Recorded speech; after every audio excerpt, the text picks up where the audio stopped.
খুলনা বিভাগের মধ্যে শিল্প রাজধানী বলা হয় কুষ্টিয়াকে, কেন জানেন? নাসির গ্রুপের সদর দপ্তর কুষ্টিয়ায়। বাংলাদেশের সবচেয়ে বড় গ্রুপের একটি নাসির গ্রুপ। নাসির গ্রুপের মালিক বাংলাদেশের সর্বোচ্চ করদাতাদের মধ্যে একজন। গত বছর তিনি ইন্তেকাল করেছেন। বিআরবি গ্রুপ এর সদর দপ্তর কুষ্টিয়ায় এবং বিআরবি গ্রুপের সবগুলো প্রতিষ্ঠান কুষ্টিয়াতে অবস্থিত। বিআরবি গ্রুপের সবচেয়ে বড় ইন্ডাস্ট্রিগুলোর মধ্যে ১.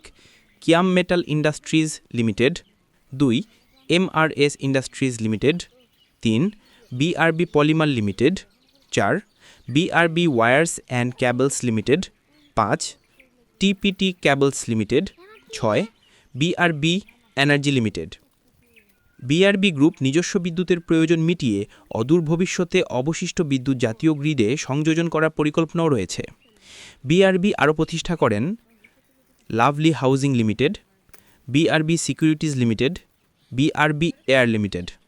বিআরবি ট্রাভেলস বাংলাদেশের প্রথম ৪০ তলা সর্বোচ্চ উঁচু ভবন তৈরি করেছে বিআরবি গ্রুপ কুষ্টিয়ায়, যা দেশের বৃহত্তম ক্যাবেল উৎপাদনকারী ভবন।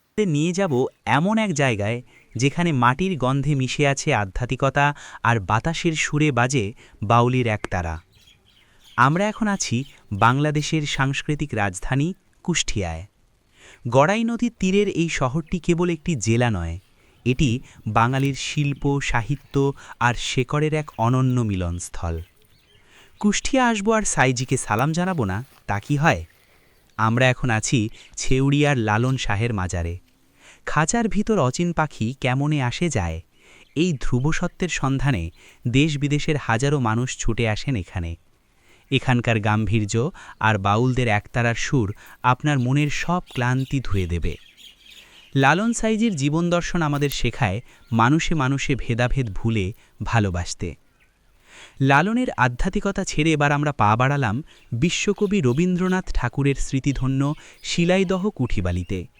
এই ৩ তলা ভবনটি কেবল ইট পাথরের দেয়াল নয়, এটি বিশ্বভারতীর অনেক কালজয়ী সৃষ্টির সাক্ষী। এই বারান্দায় বসে কবি লিখেছিলেন সোনার তরীর মতো অমর সব কবিতা। এখানে এলে মনে হয় সময় যেন থমকে দাঁড়িয়ে আছে ১৯ শতকের সেই শান্ত স্নিগ্ধ দুপুরে। কুষ্টিয়া কেবল বাউল কবির নয়, এটি বিপ্লব আর সংগ্রামের ভূমি। বাঘা যতীন থেকে শুরু করে মীর মশাররফ হোসেনের মতো দিকপালদের জন্ম এই মাটিতে। এছাড়া এখানকার ইসলামী বিশ্ববিদ্যালয়